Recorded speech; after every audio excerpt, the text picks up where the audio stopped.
ইউনুস নূরজাহানের বিচারের দাবিতে ঢাবি ক্যাম্পাসে বিক্ষোভ। কিস্তির টাকা না পেয়ে গ্রাহকের মাথা ফাটালেন ব্র্যাকের কর্মী। জানাবো অদৃশ্য দুই বিদ্যুৎ খেকো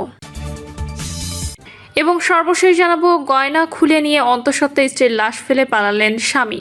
দর্শক শুনছিলেন সংবাদ শিরোনাম, এবার জানিয়ে দিব বিস্তারিত সংবাদ। তবে তার আগে অনুরোধ থাকবে ভিডিওটিতে একটি লাইক দিন এবং ভিডিও সম্পর্কে আপনাদের গুরুত্বপূর্ণ মতামত কমেন্ট করে জানিয়ে দিন।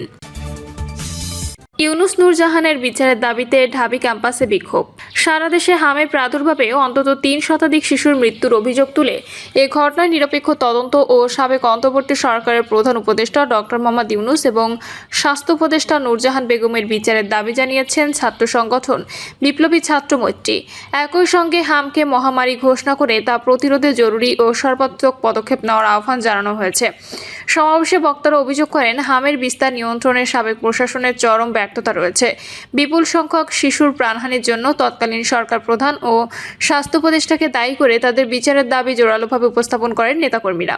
বিপ্লবী ছাত্র মৈত্রীর সাধারণ সম্পাদক জাবির আহমেদ জুবেল বলেন, অন্তর্বর্তী সরকার নিজেদের মুনাফার জন্য এভাবে শিশুদের মৃত্যুর দিকে ঠেলে দিয়েছে। এই অপরাধে তাদের কঠোর শাস্তি হওয়া দরকার। তিনি আরও বলেন, বাংলাদেশের 64 জেলার মধ্যে 58টি জেলায় এই হামের প্রকোপ দেখা দিয়েছে। সরকারকে উদ্দেশ্য করে তিনি বলেন, হামকে মহামারী হিসেবে ঘোষণা করে এটিকে সর্বাত্মকভাবে প্রতিরোধ করতে হবে। তিনি অভিযোগ করেন, হামের এই প্রকোপ এবং এর বিরুদ্ধে কার্যকর কোনো ব্যবস্থা না ইন্টারিম আমলে দেখেছি, তা না বর্তমান সরকারের সময় দেখছি, বরং মনে হচ্ছে তারা যেন অপেক্ষা করছে আর কত শত প্রাণ ঝরে যাবে, কত শিশুর জীবন বিনষ্ট হবে। একই সময় বিশ্ববিদ্যালয়ের কেন্দ্রীয় খেলার মাঠে অস্থায়ী মেডিকেল ক্যাম্প স্থাপনে আপত্তি জানানোর ঘটনায় ডাকসু নেতাদের সমালোচনা করেন তিনি। ঢাকা বিশ্ববিদ্যালয় শাখার সাধারণ সম্পাদক জাহিদুল ইসলাম রিয়াদ বলেন, বাংলাদেশে এখনও পর্যন্ত হামে আক্রান্ত হয়ে 3 শতাধিক শিশু রেজিস্টার্ডভাবে হাসপাতালে মৃত্যুবরণ করেছে। এখনও পর্যন্ত বাংলাদেশের রাস্তায় মেডিকেলের সামনে, হাসপাতালের দরজায় দরজায় শিশুদের অভিভাবক মা বাবার আহাজারি আর কান্না। সে সময় বিগত অন্তর্বর্তী সরকারের সরকার প্রধান সাবেক প্রধান উপদেষ্টা ইউনুস জাপানে গিয়ে জাপানি শিশুদের সঙ্গে পুষ্প বিনিময় করেছেন। কিস্তির টাকা না পেয়ে গ্রাহকের মাথা ফাটালেন ব্র্যাকের কর্মী। গাইবান্ধার সাদুল্লাপুর উপজেলায় কিস্তির টাকা আদায়কে কেন্দ্র করে বেসরকারি উন্নয়ন সংস্থা ব্র্যাকের এক মাঠকর্মী লাঠি দিয়ে এক নারী গ্রাহকের মাথা ফাটিয়ে দিয়েছেন। আহত ওই নারী বর্তমানে পীরগঞ্জ উপজেলা স্বাস্থ্য কমপ্লেক্সে চিকিৎসাধীন রয়েছেন। বৃহস্পতিবার সকালে সাদুল্লাপুরের ধাপেরহাট পুলিশ তদন্ত কেন্দ্রের ইনচার্জ এসআই সুপদ হালদার বিষয়টি নিশ্চিত করেছেন। এর আগে বুধবার দুপুরে উপজেলা ধাপেরহাট ইউনিয়নের ধাপেরহাট বাজারে এ ঘটনা ঘটে। আহত গ্রাহক লাকি বেগম উপজেলার পালানপাড়া গ্রামের মিন্টু মিয়ার স্ত্রী। অভিযুক্ত এনজিও কর্মীর নাম সালমা বেগম। তিনি ব্র্যাকের ধাপেরহাট শাখায় মাঠ সংগঠক হিসেবে কর্মরত। স্থানীয় সূত্রে জানা যায়, ব্র্যাকের ধাপেরহাট শাখা থেকে 30,000 টাকা ঋণ নিয়েছিলেন লাকি বেগম। প্রায় 1.5 বছর পরও কিছু বকেয়া থাকায় বুধবার বেলা 11টার দিকে ব্র্যাক অফিসের সামনে লাকি বেগমের কাছে কিস্তির টাকা দাবি করেন মাঠ সংগঠক সালমা বেগম। এ নিয়ে দুইজনের মধ্যে বাকবিতণ্ডা শুরু হয় এবং এক পর্যায়ে ব্র্যাক অফিসের ভেতরে ধস্তাধস্তির ঘটনা ঘটে। পরে লাকি বেগম বাড়ি চলে যান। পরবর্তীতে স্বামীকে নিয়ে বুধবার পুনরায় বাজারে এলে দ্বিতীয় দফায় বিবাদ শুরু হয়। এ সময় সালমা বেগম পড়ে থাকা একটি লাঠি দিয়ে লাকি বেগমের মাথায় আঘাত করেন। এতে তার মাথা ফেটে যায়।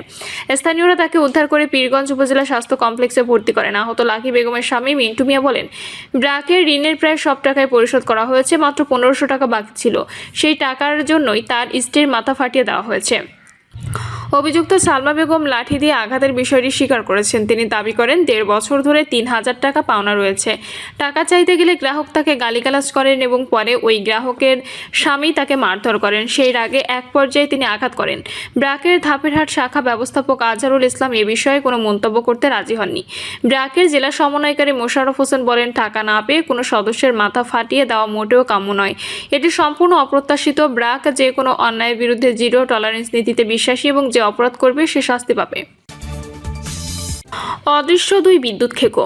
বিদ্যুৎ সাশ্রয়ের সরকার সন্ধ্যা 7টার মধ্যে শপিং মল ও মার্কেট বন্ধ করা বাধ্যতামূলক করেছে। ফলে সূর্য ডুবতে নিভতে শুরু করে শপিং মলের বাতি। ঠিক সেই সময়ে রাজধানী সহ দেশের বড় শহরগুলোর ফুটপাত ও অলিগলিতে গভীর রাত পর্যন্ত চলছে লাখ লাখ অবৈধ দোকানের বাতি, যার অধিকাংশ চলছে চোরাই বিদ্যুতে। একই সময় নিয়ন্ত্রণের বাইরে থাকা ব্যাটারি চালিত ইজি বাইক খাত প্রতিদিন বিপুল পরিমাণ বিদ্যুৎ ব্যবহার করে গ্রিডে তৈরি করছে অদৃশ্য চাপ। বাণিজ্যিক ব্যবহার হলেও এসব ইজি বাইকে চার্জিং স্টেশনগুলো কোথাও চলছে আবাসিক লাইন থেকে, কোথাও অবৈধ বিদ্যুৎ সংযোগে, কোথাও বাণিজ্যিক মিটার বাইপাস করে। সরকারের হিসাবে দেশে বিদ্যুৎ উৎপাদন সক্ষমতা 32,000 মেগাওয়াটের বেশি, তবে জ্বালানি সংকটের চাহিদা 15,000 মেগাওয়াট হলেই যোগান দিতে হিমশিম খাচ্ছে বিদ্যুৎ বিভাগ। এই কারণে সন্ধ্যায় শপিং মল বন্ধের সিদ্ধান্ত নেওয়া হয়েছে। তবে বিশেষজ্ঞরা বলছেন, মোট উৎপাদিত বিদ্যুতের দাম 11% বাণিজ্যিক খাতে ব্যবহার হয়। ফলে 3 ঘন্টা শপিং মল বন্ধ রেখে বিদ্যুতের আহামরি উন্নতি সম্ভব নয়। উল্টো ব্যবসায়িক ক্ষতি অনেক বেশি হবে। বিদ্যুৎ সাশ্রয়ের প্রয়োজন চুরি ও অবৈধ ব্যবহার ঠেকানো। বিদ্যুৎ বিভাগ ও সংশ্লিষ্ট বিভিন্ন গবেষণা সংস্থার তথ্য পর্যালোচনা করে দেখা যায়, দেশে বর্তমানে প্রায় 30 থেকে 40 লাখ ব্যাটারি চালিত ইজি বাইক ও অটোরিকশা চলাচল করছে। এগুলো কোনো ধরনের নিবন্ধন বা নিয়ন্ত্রক কাঠামোর আওতায় নেই। প্রতিদিন এর সংখ্যা বাড়ছে। রাজধানী ঢাকাতে এর সংখ্যা 10 লাখের বেশি বলে বিভিন্ন প্রতিবেদনে উঠে এসেছে। দ্রুত বর্ধনশীল এ খাতটির জ্বালানি পুরোপুরি বিদ্যুৎ নির্ভর। খোঁজ নিয়ে জানা গেছে, এই যানগুলো সাধারণত 48 থেকে 60 ভোল্টের লেড অ্যাসিড ব্যাটারিতে চলে, যেগুলো ধারণ ক্ষমতা গড়ে 80 থেকে 120 অ্যাম্পিয়ার আওয়ার। প্রতিটি ব্যাটারির পূর্ণ চার্জ দিতে গড়ে 5 থেকে 7 ইউনিট বিদ্যুৎ প্রয়োজন হয়। সেই হিসাবে দৈনিক যদি 25 লাখ যানও চার্জ নেয়, তাহলে দৈনিক বিদ্যুৎ খরচ দাঁড়ায় প্রায় 1,50 লাখ ইউনিটের কাছাকাছি। বিদ্যুৎ খাতের বিশ্লেষকদের মতে বাস্তব ব্যবহারের পরিমাণ আরও বেশি হতে পারে, কারণ পুরনো ব্যাটারি একাধিকবার চার্জ দিতে হয়। এই বিদ্যুতের বড় অংশই ব্যবহৃত হচ্ছে অনিয়ন্ত্রিত, প্রায় অবৈধ উপায়ে। ঢাকা মহানগর পুলিশ ও বিদ্যুৎ বিতরণ সংস্থাগুলো যৌথ অভিযানে রাজধানীতে 48 বাজারের বেশি অবৈধ চার্জিং পয়েন্ট শনাক্ত হয়, যার কিছু আবাসিক সংযোগ থেকে, কিছু সরাসরি অবৈধ লাইন টেনে, কিছু বাণিজ্যিক মিটার বাইপাস করে চালানো হচ্ছিল। সম্প্রতি আগারগাঁও ফিল্ম আর্কাইভের পাশে রাস্তার উপরে এমন চার্জিং পয়েন্ট দেখা গেছে। সংশ্লিষ্টদের হিসাবে ইজি বাইক চার্জিং ঘিরে বছরে কয়েক হাজার কোটি টাকার বিদ্যুৎ চুরি হচ্ছে। বিদ্যুৎ খাতের একজন জ্যেষ্ঠ কর্মকর্তা জানান, বিদ্যুতের লোড পূর্বাভাস ও খাতের বড় অংশে ধরা পড়ে না। ফলে হঠাৎ লোড বেড়ে যায়, যা লোডশেডিং বাড়িয়ে দেয়। ইজি বাইক খাতের পাশাপাশি আরেকটি বড় কিন্তু অনানুষ্ঠানিক বিদ্যুৎ ব্যবহারকারী গোষ্ঠী হলো ফুটপাতের দোকান। রাজধানীর প্রধান সড়ক থেকে শুরু করে পাড়া মহল্লা সবখানেই সন্ধ্যার পর জমে ওঠে অস্থায়ী দোকানপাট। এদের অধিকাংশই কোনো বৈধ বিদ্যুৎ সংযোগ নেই। কেউ পাশের ভবন থেকে লাইন টেনে নেয়, কেউ ব্যাটারি চার্জ করে এনে ডিসি লাইট জ্বালায়। সন্ধ্যা 7টার পর যেখানে শপিং মলগুলো বন্ধ করতে বাধ্য করা হচ্ছে, সেখানে ফুটপাতের এসব দোকানে 11টা থেকে 12টা পর্যন্ত সচল থাকছে। আসন্ন ঈদ উল আজহা উপলক্ষে গত মঙ্গলবার এক বিবৃতিতে শপিং মল ও বাণিজ্যিক প্রতিষ্ঠান রাত 10টা পর্যন্ত খোলা রাখার দাবি জানিয়েছেন fashion entrepreneurs association of Bangladesh. তাদের দাবি, শপিং মলের প্রায় 60% বিক্রি হয় সন্ধ্যার পর। সন্ধ্যা 7টার মধ্যে শপিং মল বন্ধ হয়ে যাওয়ায় ব্যবসায়ীরা বড় ক্ষতির মুখে পড়ছেন। এছাড়া ফুটপাত, পাড়া মহল্লার দোকান, রেস্টুরেন্ট, খোলা বাজার ও অস্থায়ী মেলা রাত পর্যন্ত খোলা থাকলেও শপিং মলের ক্ষেত্রে আলাদা সময়সীমা বাজারে অসম প্রতিযোগিতা সৃষ্টি করছে। বিভিন্ন জরিপ, দোকান মালিক সমিতির বক্তব্য, উচ্ছেদের তথ্যের ভিত্তিতে ঢাকায় ফুটপাতে অন্তত 3.5 লাখ দোকান আছে বলে মনে করা হয়। প্রতিটা দোকানে 10 ওয়াট থেকে 7 ওয়াট পর্যন্ত বিদ্যুৎ ব্যবহার হয়। গড় 40 ওয়াট ধরলে প্রতিদিন শুধু সন্ধ্যা 6টা থেকে রাত 11টা পর্যন্ত বিদ্যুতের প্রয়োজন হয় প্রায় 70,000 ইউনিট। সারা দেশের বড় শহরের ফুটপাতের দোকানের হিসাব ধরলে হিসাবটা দাঁড়ায় 1.5 থেকে 2 লাখ ইউনিটে, যার অধিকাংশ অবৈধ সংযোগে চলছে। বুয়েটের সাবেক অধ্যাপক ও জ্বালানি বিশেষজ্ঞ ডক্টর ইজাজ হোসেন বলেন, ঈদের আগে সন্ধ্যায় শপিং মল বন্ধ করে যতটা না বিদ্যুৎ সাশ্রয় হবে, তার চেয়ে অর্থনৈতিক ক্ষতি বেশি হবে। সারা দেশে বাণিজ্যিক খাতে বিদ্যুতের ব্যবহার মাত্র 11%।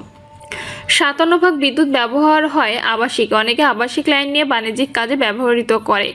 ইজি বাইক চার্জিং ও আবাসিকে ঢুকে গেছে। এখানে ছোট উদ্যোগ বড় প্রভাব ফেলে। বিশ্লেষকদের মতে বিদ্যুৎ খাতে বর্তমান সংকটের একটি বড় কারণ হলো অদৃশ্য লোড, যা নীতি নির্ধারণে প্রতিফলিত হয় না। একদিকে বৈধ খাতে নিয়ন্ত্রণ আরোপ করা হচ্ছে, অন্যদিকে অনিয়ন্ত্রিত ব্যবহারে কার্যকর নজরদারি নেই। ফলে সামগ্রিকভাবে বিদ্যুৎ ব্যবস্থাপনায় ভারসাম্যহীনতা তৈরি হচ্ছে। ইজাজ হোসেনের মতে এই পরিস্থিতি মোকাবেলায় প্রথমে প্রয়োজন ইজি বাইক খাতকে আনুষ্ঠানিক কাঠামোর মধ্যে আনা, নিবন্ধন, লাইসেন্সপ্রাপ্ত চার্জিং স্টেশন এবং আলাদা ট্যারিফ চালু করা, অতিরিক্ত ব্যাটারি ও সোলার চার্জিং স্টেশন স্থাপন, পাশাপাশি ফুটপাতের অবৈধ বিদ্যুৎ সংযোগ বিচ্ছিন্ন করতে সমন্বিত অভিযান এবং বিকল্প ব্যবস্থা নিশ্চিত করা দরকার।